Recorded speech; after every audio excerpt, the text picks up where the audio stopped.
This episode of Inside the Game is powered by MSI Gaming. The game just got real. Head to our website at insidethegame.ca for all the details. What's up, everybody? Welcome to Inside the Game, your one-stop shop for everything cool in video games. I'm one of your hosts, Drew Bosley. Don't forget to head to insidethegame.ca, where there you can be a part of the show. We get you all caught up on the latest news, more reviews, and more VR. So let's get started. Here's the Inside Scoop.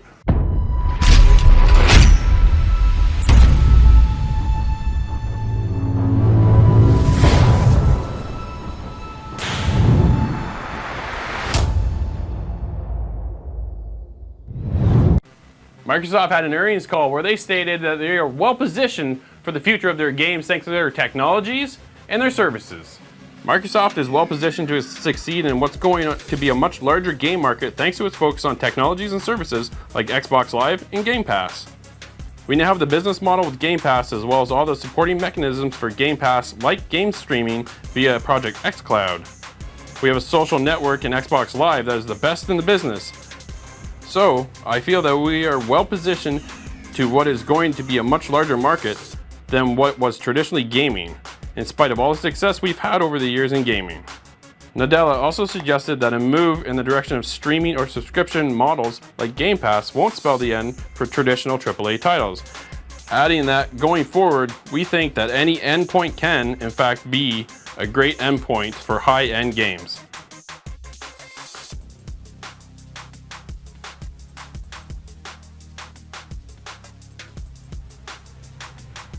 So are you excited about Cyberpunk? Well, maybe you're not so good at games, but you still want to get into it. The developers have been talking about this and they've got some features for you. This news comes from CD Projekt Red's Alvin Liu. He was asked about the game and what kind of features are coming up for it. He was very quick to mention that there will be a hardcore mode. It will eliminate the user interface and give you harder of a challenge because you won't be able to see what's going on. They're tweaking some of the options in the game to make it a little bit easier for new players. If you're not so good at shooting, they have an item called the Smart Gun, which will help you aim, and a little bit of an easier setting for dodging bullets. The bullets will be a little bit slower, a little bit weaker, and you'll be a little bit faster and able to deal with them. In the name of accessibility, they're also adding some new features to subtitles to make some of the harder in-game text a little bit easier to read. They're also going to change the field of view, so you'll have the options to see exactly how much you want to see. I just want the money. You got the chip? All right, start her up, Bug. Why don't you go to the bathroom, wash up, we gonna be with you in a minute. Blizzard's been teasing a new character for Overwatch coming out very soon, but haven't given too many details other than his name and a bit of a backstory. Hero might be a bit of a misleading misnomer for Sigma, as he definitely seems the villainous type, and has some pretty grand ideas about controlling forces of the universe. Also, he likes standing with the villains at the end, so that seems pretty indicative of where Sigma lands. Judging from Blizzard's previous Hero releases, Sigma should be on a playable test realm soon. Overwatch is available on PlayStation 4, Xbox One, and PC. Nothing will ever be the same. Why? This is wrong. I feel this failing. What happened? So interesting news for an interesting game. This is Garden Warfare, Plants vs. Zombies. EA has yet to confirm that if this is the actual third game in the series, but we do have a leak that shows that they're going to be playtesting soon. The playtest starts for the consoles, and it starts on August 1st. So we're hoping to see a little bit more about this game. Now, they have said earlier that they've confirmed the game will be coming out before March 2020. So we got news from Rainbow Six Quarantine. Yves Guillemot over on an earnings call stated that we'll be getting the game sometime between January and March. If you're not excited as I am, I can hardly wait for this one. So let's check out the trailer.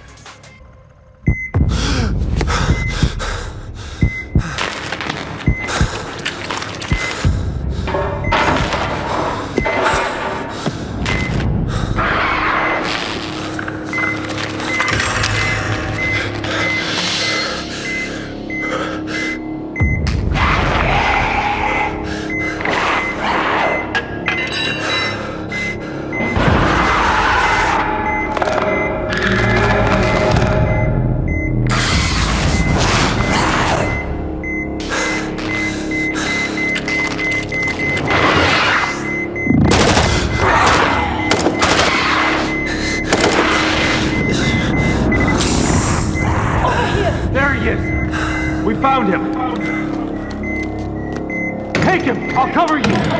He's going into stasis. Contact! Head to the extraction point!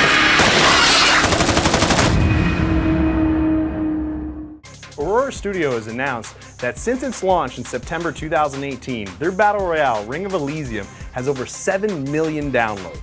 Most recently, the free-to-play game was updated to include the new mode Ashenai, which pits players against each other in a safe zone while contending with an ever-depleting supply of oxygen. Aurora Studios included a reminder that players can still join in on the Ring of Elysium Amazon Cup. The Amazon Cup features a $60,000 prize pool and is open to players in Europe and North America, with the finals going down August 10th in Europe and August 11th in North America.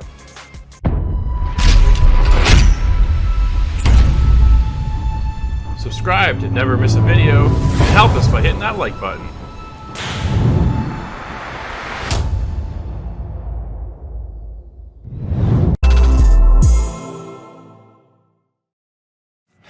All right, Scott, let's hope this review doesn't end in vain.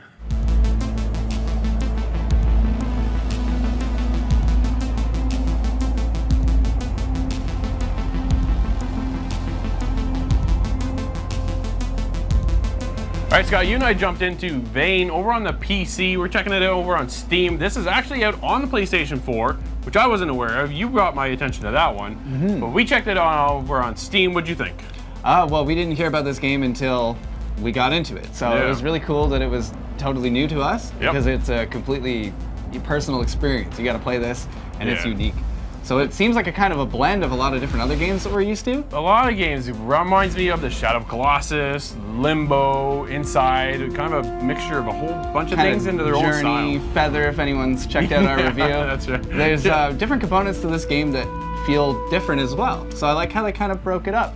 It was cool. It's a puzzle-solving mechanic throughout the entire game. But the way that it opens up into this huge storm, and then it transitions you into other parts. All of a sudden, my favorite part, honestly, was the part where you become a crow and you just fly around the open sand area, like the desert looking, and just explore. That was probably one of my favorite parts of the entire game. And you're not quite sure exactly what to do. It's a very implicit story. Well, okay, so yeah, the story is a little convoluted in my Yeah. take, and I didn't really understand what the heck happened throughout the story, even after the ending. I don't understand really know what happened now. what the point of this was. It is an artistic appeal, I think, that has the whole art style to it. The art I thought was actually fantastic. Everything's got this metallic sheen to it. Oh, catches your eye right off the start, Oh, too. man, Yeah. it was very pretty. And a very good intro cutscene gets you into the different ways this game's gonna look.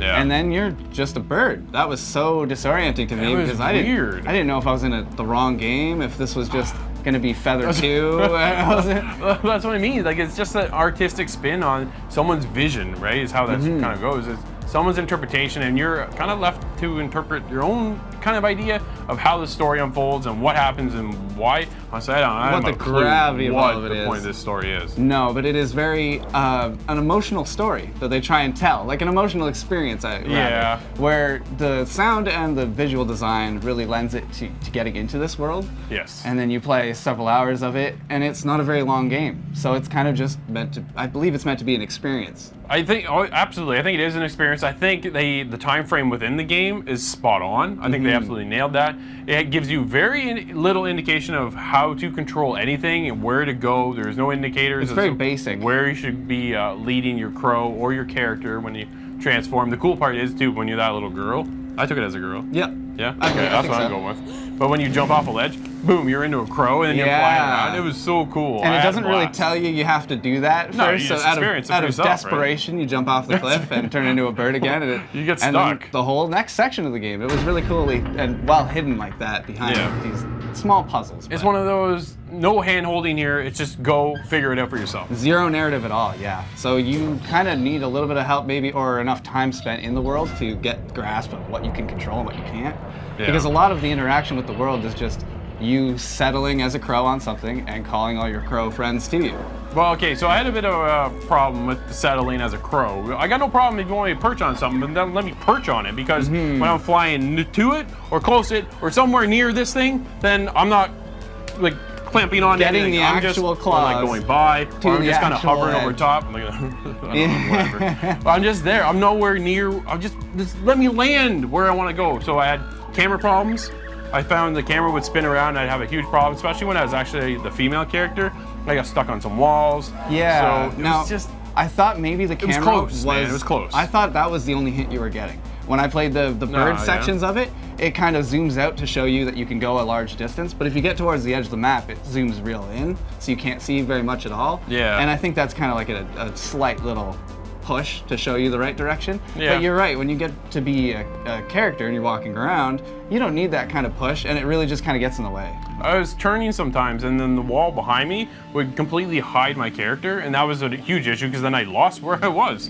So besides that, though, the music, the score within this game is one of the top parts of this game. It is beautifully designed, and how it kind of just puts a feeling behind it. It does all, add too. a lot of emotion to it, to what you're Absolutely. seeing. And you're not quite sure what you're seeing, but the emotion Oh, is that's there, not and bad, it's memorable.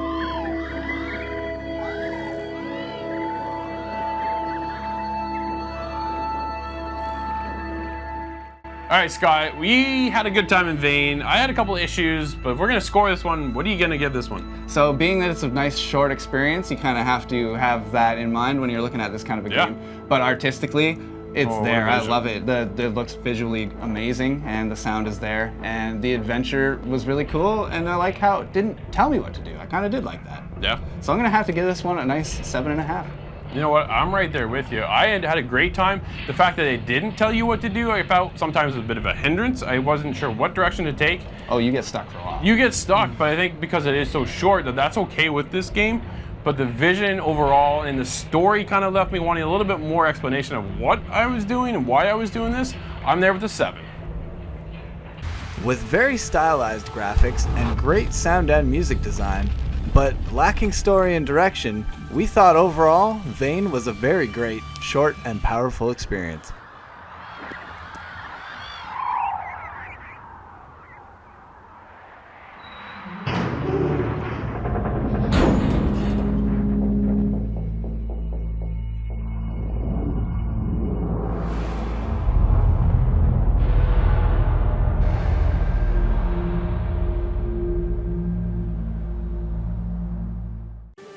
So this week on Mobile Mention, I had the chance to take a look at South Park Phone Destroyer.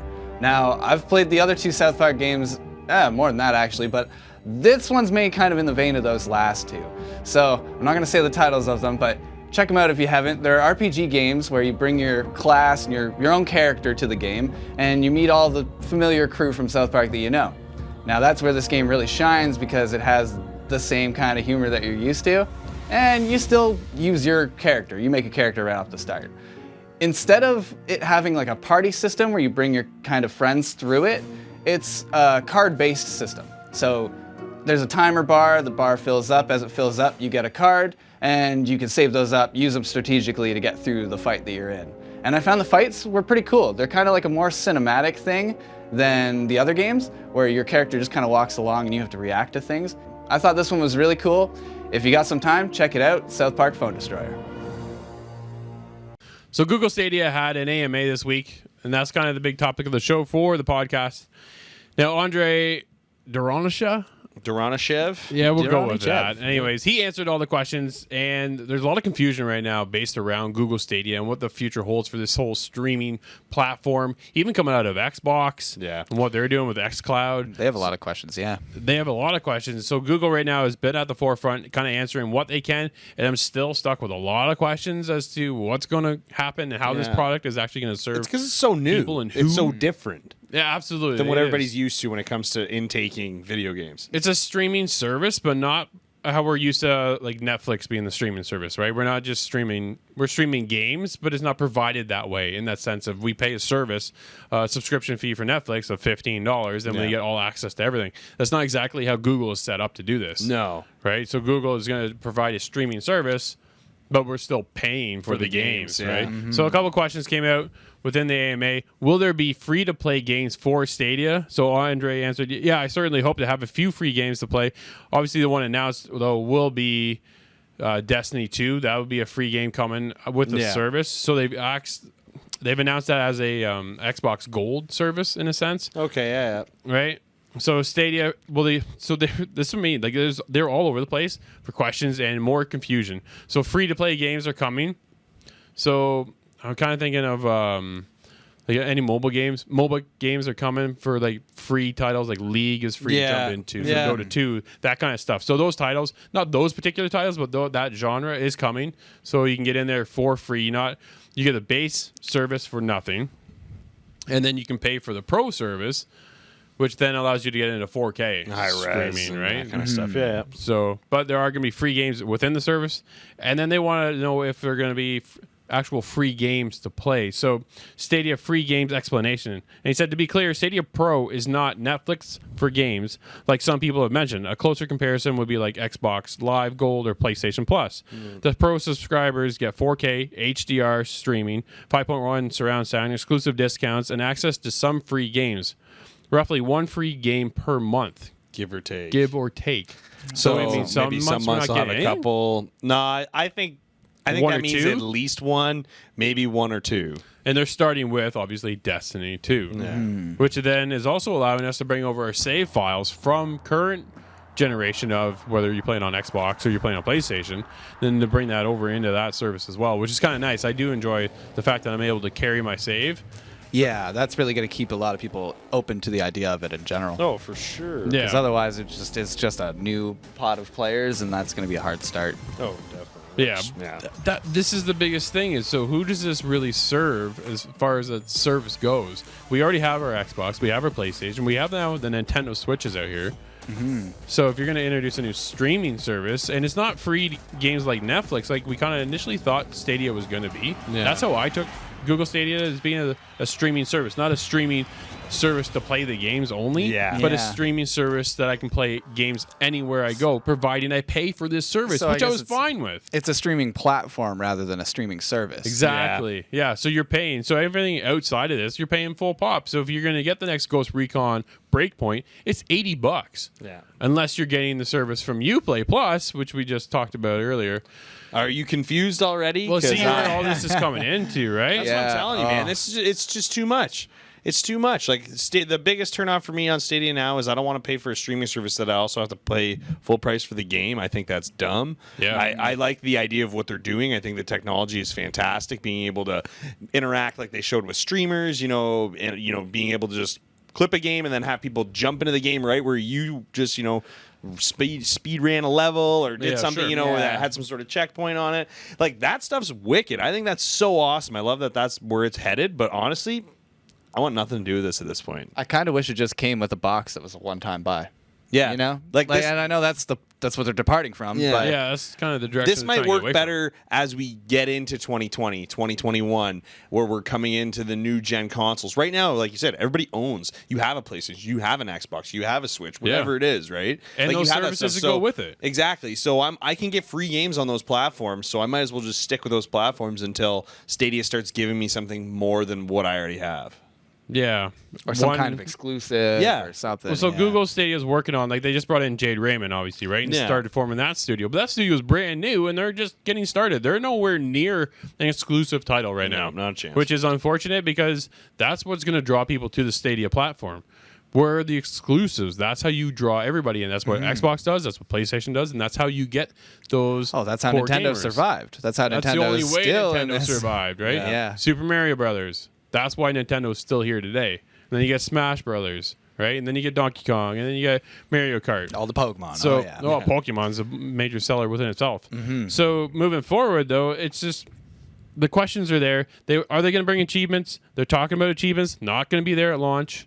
There's a lot of things that everybody expects to happen, but it's so early. I kind of refer Stadia almost like Epic Game Store, how they're coming out with an idea, but they're not quite there to where Epic is with where Steam is compared to Epic Game Store, right? That's fair. So then this is where Google's just jumping in. So They need to Google build is kind of some like comparing momentum themselves to Xbox, and they're not there yet. No, In that and sense. you know what? I guess it's fair to say, they're working on it, and that's what it is. But man, I'm just telling you, this just too much looking money, scary. man. It's too much money right now. Well, it's going to be Yeah, at least for what it is. $15 a month At for least. the subscription. But this is for pro subscription level. Yeah, You can yeah. you can jump in at the base level, and then you're fine, which gets you 1080. Yeah. Which a lot of people are completely Are gonna be content okay with. That's For probably sure. what Absolutely. a lot of them are going to stick with. Yeah, and that's just no subscription paid at all, right? That's right. That's So yeah, you that's just buy the completely game and away free. you go. Yeah. So I mean, That's fine. I get that. So in that sense, is it going to replace people's current consoles? Probably not. No. That's why I think in the future this may have more traction because people are maybe not as willing to buy the new Xbox or buy the new PlayStation because, well, those games are coming out on Stadia too, and I already own that. You know what I mean? So like, I don't know. It's to me, it's just there's a lot of gray area still, but man, we're headed in the right direction with all this stuff. That's all I'm saying. Yeah, it's definitely a unique topic to discuss all the time. It's always the streaming future of the industry is just so early within its infancy of how everybody thinks moving forward gaming is coming and how it's going to be moving forward. Though streaming is going to be the main platform, I think at one point. Yeah. You're not going to need a box No. eventually, right? Oh, and So- I think they would much rather prefer to get us all hooked on a subscription than to give us a box even. Like Yeah. I think Yeah, that's going to absolutely. be more commercially viable for sure. Oh yeah. Yeah, it's all digital. You don't have to create anything. People are just paying. And you're on the hook. Yeah, you're Yeah. just on the hook constantly. Yep. Yep. That's definitely the model nowadays. No, we definitely have quite the future ahead of us with the streaming service. We want to know what you guys think, so head to InsideTheGame.ca and let us know.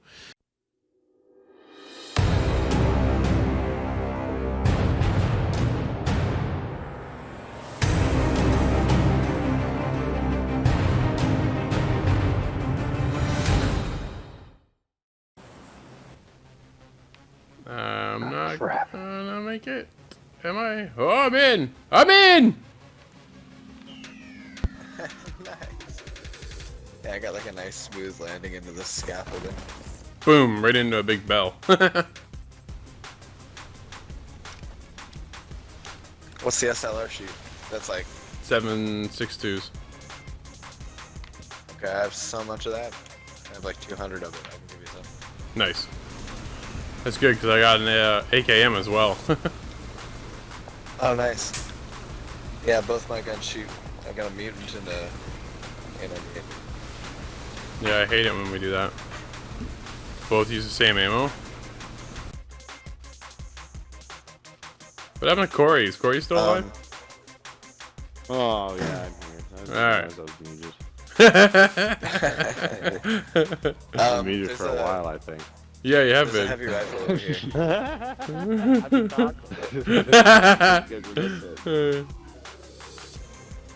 Oh, I see it. I see it going on way up that hill. Is it? 15 from me. Yeah, I can. Oh yeah, I see shots fired now. Might just sneak a kill here. Oh, nice. Oh, I just missed one. That was close. You saw that? He's way over there. Yeah, I don't have eyes on them. I don't know why I can't see them. Up top the hill. Up top the hill. 110. At least they Yeah, were. they're like off in the distance. Oh man. Off in the distance. Corey. Seriously. Came right up behind me. Tagged one? He's behind the rock now. Oh, I saw that blood spurt. Yeah, I tagged him. He's gonna have to move here in a second. He's got the circle creeping in on him. You could ping him. Yeah, I know. That'd be nice. There's no apex. Oh, he Or, popped the smoke. He popped the mobile. smoke. Can you? Oh, he's still up there. He's still up there. You can ping and cause mobile. Oh, I was shooting in the wrong spot. I was shooting a corpse. He's going east, 75. He's in the he's in the blue.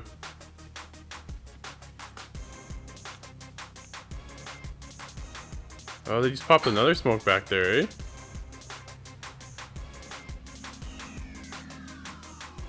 Corey, you still with me? No, I went outside there. Okay. I'm laying down in the grass. I can see him creeping in. He is in the blue zone still. He still is, eh? Yep. Whereabouts, If you Scott? look about halfway up those trees. Ah. Like if you look off in the distance there. Oh, I see him now. I'm gonna take a shot. Oh, I hit him. Nice. Oh, oh, it's down me. Oh, I hit him again. Nice.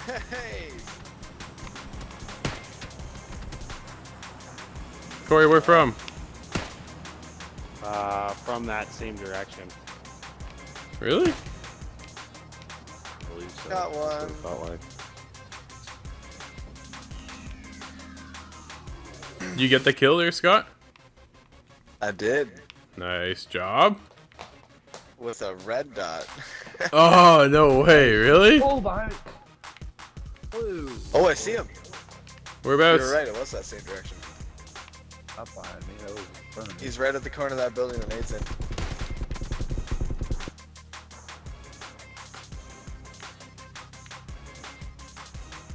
Nate, don't make the action unusable. Not. He's right on the right side there, Nate. Oh no. Ah, you got me.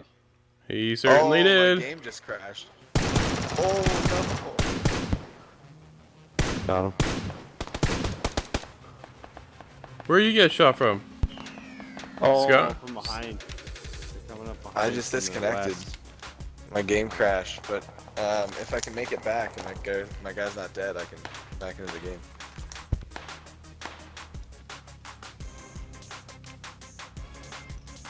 You're dead, Scott. Another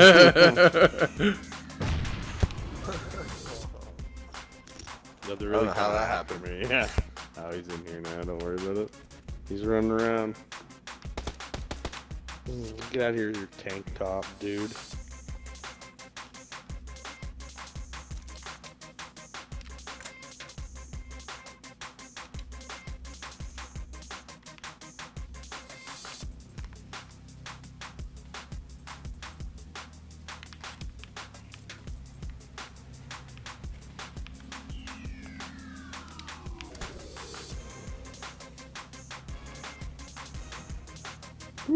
Circle's my favor. It certainly is.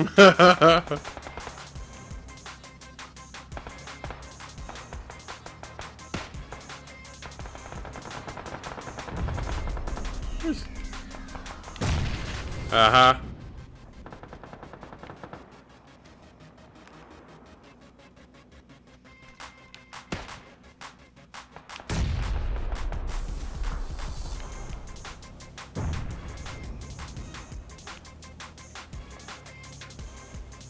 I was trying to circulate smoke. Just don't know where he's coming from.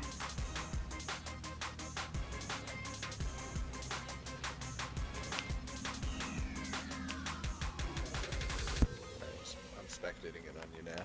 No pressure. Yeah, thanks. You got this.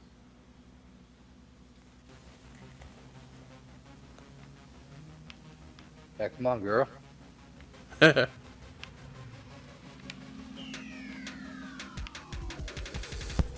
I just saw one.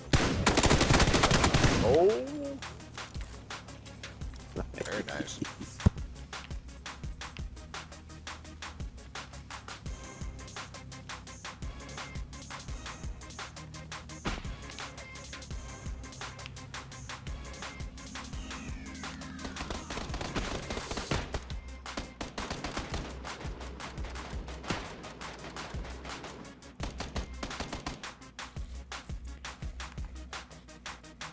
Just get in the truck, start ripping donuts. Oh,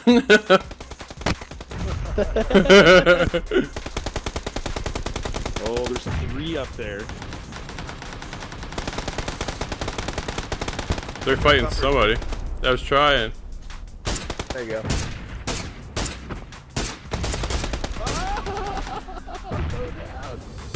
Oh my god, is that the whole squad? They're all gone. Yeah, they're dead. I got killed too. Oh! You got Oh, across the window. Oh, nice tag. Oh! We gotta reload. Oh, reload. Hold on, burning! Oh, Molotov. Dude fried me. Oh, no! No! Hey! That guy burned me, man! I'm on fire too. That wasn't bad. Oh, nice try, man. Oh, I was close. Oh, Damage to that thing. We'll take it. That's not a bad one. Second place. Yeah, not bad at all.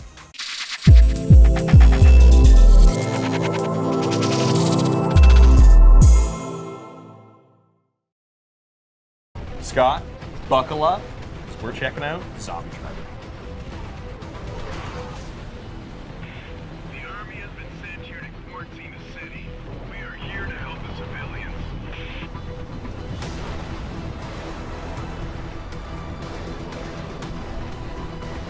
All right, Scott, we jumped into a Switch game this week called Zombie Driver. Top-down, kind of zombie horde slaughtering Arcade shooter, yeah. Very arcade. What did you think about this one? Well, this was really cool. I haven't played a game quite like this ever, I don't believe. So No. this was a new experience for me. Top-down driving game with weapons and boost and a lot of zombies. There's it's hard to go wrong there, I think. So Yeah, there's kind of a bit of a story that they throw you into if you decide to play the campaign. There are a few different game modes in this, but they kind of push you to try the campaign right off the hop. that's where I focus. Exactly, yeah. So, and then there's actually kind of a good little story if you do follow it. And there's some objectives as you kind of get going, but really just to start the game off to get the feel for it. I actually found the controls right at first a little difficult to handle on the Switch in handheld mode. But again, Yes. it was more of a sensitivity thing. Like I was just whipping the car around a little too much, so I felt like Yeah. I was had no control. Taking the corners a little too hard. yeah. Exactly, but once I got the feel for the game, actually the driving mechanics is really smooth and really nice, and I like that because when you're driving through a horde of zombies in this game, you feel your car slowing down. Oh, yeah. The feel of the car in this game is really what it's all about, what I found at least. Yeah, you don't want to get bogged down in those huge hordes. So in addition to the weapon to kind of clear out in front, it doesn't really do a good enough job. You're ramming a lot of these zombies, and you're upgrading your cars as you go along so that you can ram through more without slowing down, or you just have more health, or maybe you upgrade your guns. So there's a lot kind of to this game as it unfolds. It's a very simple arcade shooter, but then you get into this longer game where you're playing the campaign, you're unlocking different cars.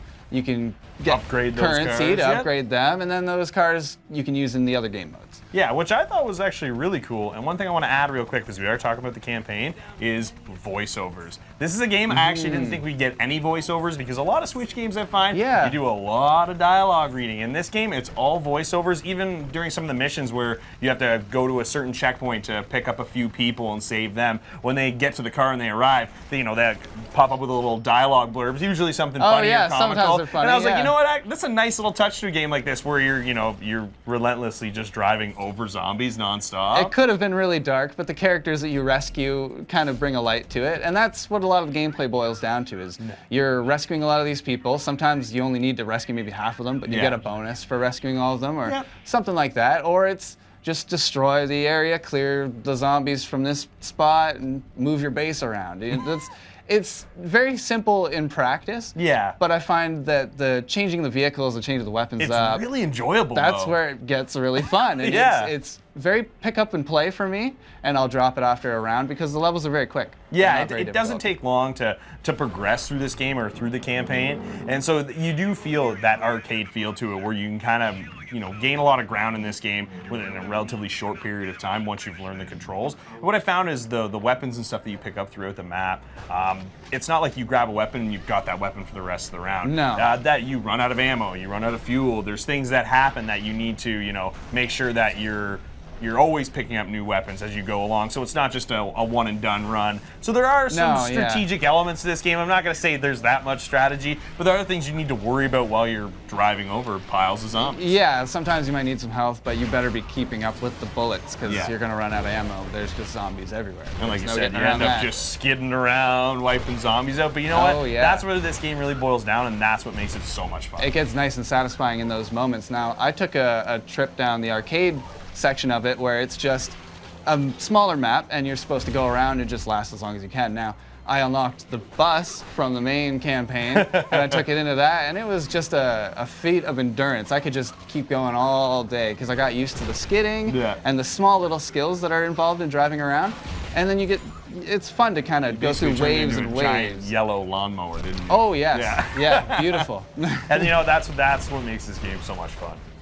All right, Scott. Well, we've had a lot of fun playing this one, and you know what? I think it fits really well on the Switch platform. But if you got to score this one, what are you going to give it? Definitely a lot of fun. So the sound, having the actual voiceovers, that's a big deal. It's a bonus. That's a big deal. And then the visuals, it looks very good, even on big screen mode on the TV, which is how I played it a lot.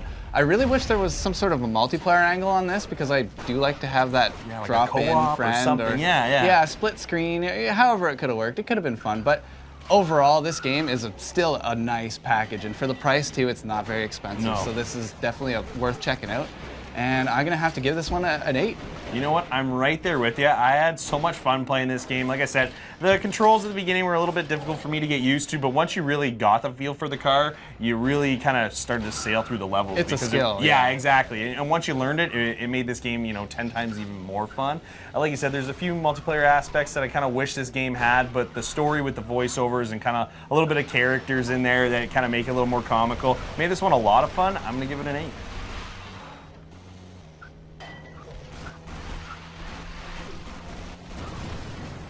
Zombie Driver is a truly fun arcade-style game. From the endless hordes of zombies you mow down with your car to the quirky characters you rescue along the way. This game really does feel like an old-school arcade game, but the controls on the Switch were a little awkward to start out, but once you got the hang of them, this one's a real blast to play.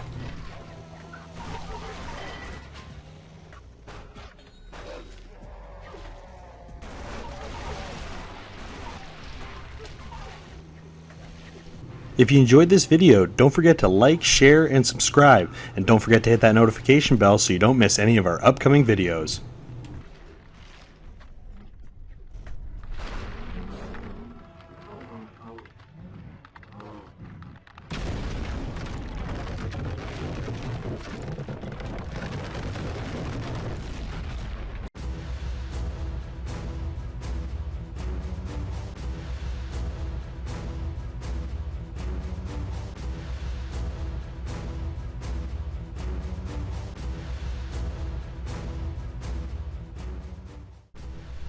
Alright, so I'm doing a recap of Rainbow Six Canada Nationals 2019, and we are on week 3 of stage 1. So if this is your first time tuning in to the Rainbow Six Canada Nationals, I'll give you a bit of a layout of the schedule. So it's broken down into 2 separate stages. We are on to stage 1, which comprises of a bunch of teams competing to be one of the contenders to compete in the grand finals in October 19th. So for today we have Team Canada up against Supernova. So Team Canada is returning champions. For the last 2 years they've won the Canada Nationals, and well, the Canada Nationals has only been on for 2 years, so this is quite impressive. They pretty much comprise of a bunch of pros or ex-pros and a lot of the great players from all over Canada, and they just like to play and just like kind of do their own thing. They don't follow necessarily a lot of the pro strats. They kind of do a lot of their own things and are very aggressive, which is really exciting to watch. So watching them is always awesome. So Supernova is actually a returning team from last year. They did pretty well last year. They weren't quite at the level that the Team Canada and the Grizzlies were at, but they were definitely good contenders, and seeing them back, it's awesome. They've definitely honed their skills and really actually kind of cracked down and are becoming really a pro team. So this is pretty exciting. Definitely a great matchup.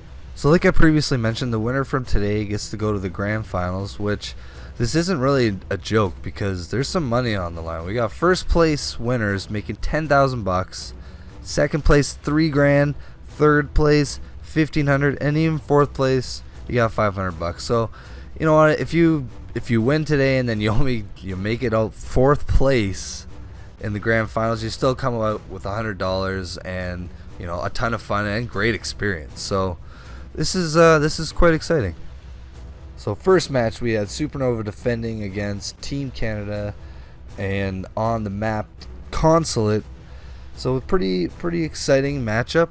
We had Montang, Capitao, Echo, and Valkyrie all banned. So I wasn't totally surprised with those picks. Those are mostly pretty common ones. So let's get right into it. First highlight. So in the first match we had Supernova actually coming out really strong and being up 6-4 by halftime, which was quite surprising. Like Team Canada, they were doing good, but Supernova, they kept making the first kill, and like when you do that, that really can sometimes set the pace for the team. So in the first match, they kept doing the first kill and they kept winning, but then close to the end, Team Canada, just like they usually do, they came out really strong, and then they just couldn't be stopped. They won in overtime, and it was quite surprising because, like I said, like Supernova, they kept making the right play, but then Team Canada, when you get all the pros of Canada working together as a strong unit, they are a force to be reckoned with. So ultimately, I wasn't too surprised in this outcome, but you know, Supernova going into the second match, they really needed to just pull up their socks a little higher.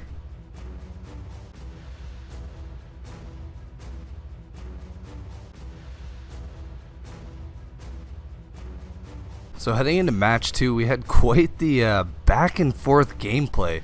To start, it was just 1-1, but then Team Canada came out strong, winning 3 in a row, making it 4-1, kind of putting, you know, Supernova on that edge there. But then Supernova comes out of nowhere and wins 4 straight, making it 5-4. But then, you know, Team Canada can't beat those guys. They won 3 in a row, sealing the deal, proceeding them to the grand finals.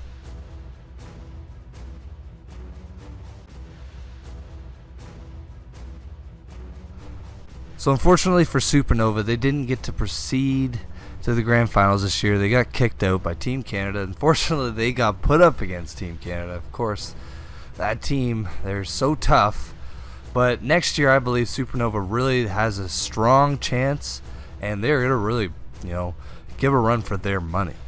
So the standings are at Team Canada going to the grand finals, and Thread the Needles and Psychopaths Gaming up against each other on July 27th. So between one of those two teams, one of them gets to go to the grand finals with Team Canada at EGLX on October 19th. And to finish this recap of the Rainbow Six Siege Canadian Nationals Stage 1 Week 3, here are some of the highlights.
Well, we cover a lot of VR on here, and today I'm jumping in the Oculus and doing something a little bit differently. Today I'm jumping into Masterpiece VR. And what we're doing here is we're actually in a sculpting program, a 3D sculptor program where we're going to create this little guy. We're just going to work on his head today and get that out of the way. And from here, we can then take this into another program called Masterpiece Motion and animate them as well. And this is something that is just a product that piece of software that I saw that was very unique. And I didn't anticipate something like this being possible in VR.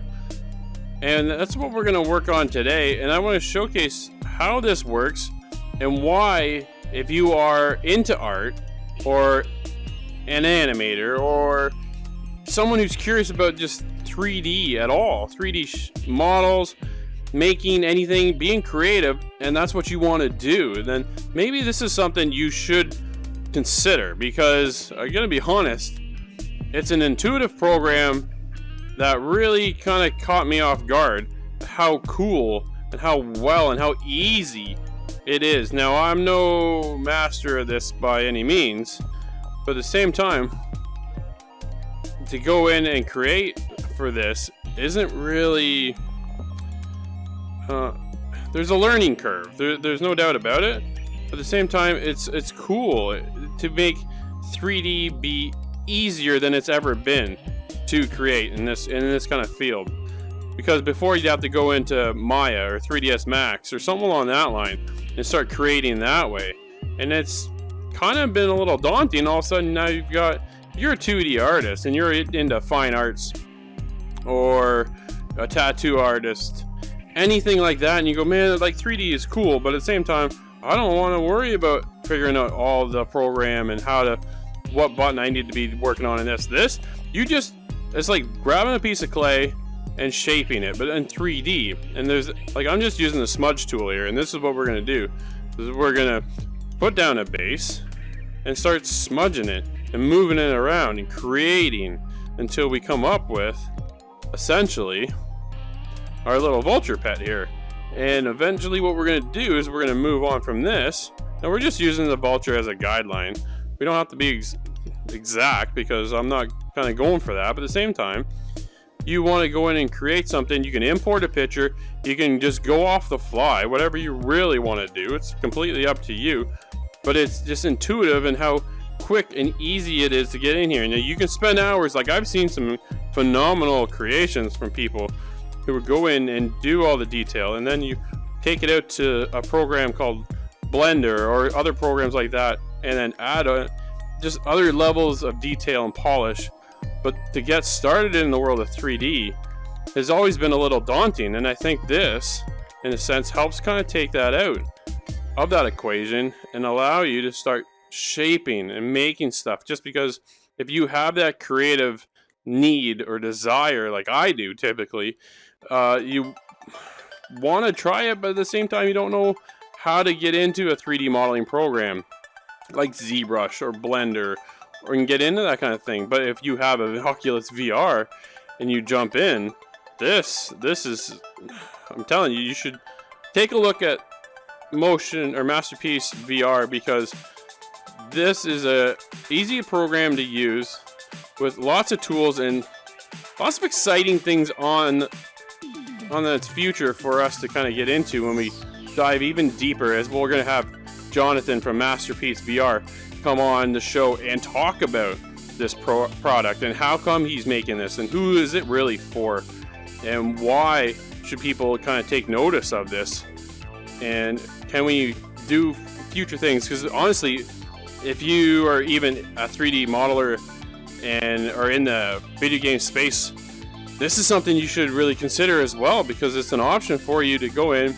You can draft out a whole level relatively quickly, throw down a bunch of roads or wherever you're trying to create, and get an idea in the sense of what you are and what you're trying to master, and then go from there. And we can take it from here and then get into coloring as well. So we're going to speed up here, do a little bit of a time lapse, and we're going to create this vulture for us here in a second. And then we're going to get back into it and start coloring it as well.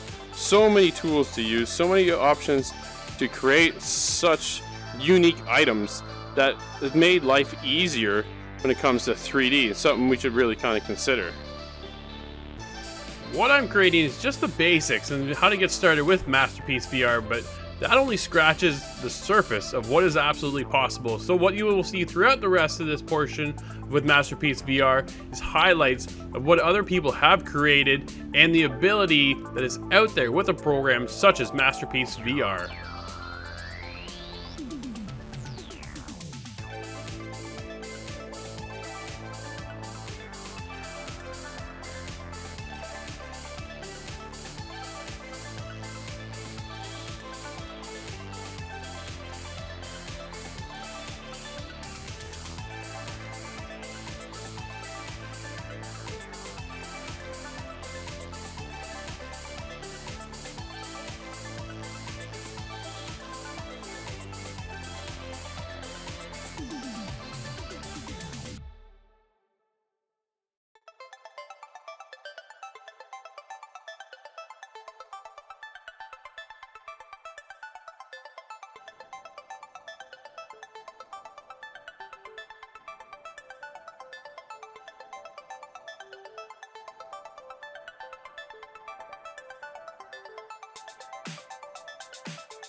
Okay, so here's our interpretation of the vulture. Now what we're going to do is we have the ability to actually color our vulture as well. So with a little bit of work here, after that, as you can see, that didn't take too long. I was in there for a little bit, but it was fun. It's intuitive. The controls are fantastic. I can easily manipulate the angles and everything I need when it comes to something like this, and I don't have to worry about learning a big 3D program with all the bells and whistles and to get lost in that. I don't have to worry about that. I'm able to jump in, create in real time, whatever masterpiece I feel like, whether it be just this little silly vulture like this, or to get into more detailed stuff as well, and then bring it out to other programs and add other features to it as well. But for the most part, I'm able to go in and create everything that I need to right here in Masterpiece and be very, very satisfied with the intuitiveness of being able to go in and render, create, do all the things I really need, and then bring it into something like Blender where I can really kind of make it pop right off the screen after I've done my 3D work here.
And there it is. After a few minutes goofing around in here, we're able to create a pretty close resemblance of our vulture. And that's why I said we're going to continue this vulture, and then we're going to actually animate it with the VR motion software that they have as well. This is going to be, it's going to be fun. It's cool. This program is well worth anybody's time if you are interested in 3D modeling but not sure how, and you have an Oculus or a VR headset. You should definitely check it out. All right, Corey, that is it for another episode this week. Now, each and every week, you guys reach out to us with one of your highlighted clips. Corey, who do we have this week? This week, we got Bear vs. Shark on Xbox One with a pretty cheeky snipe in Fortnite. Cool, let's check it out.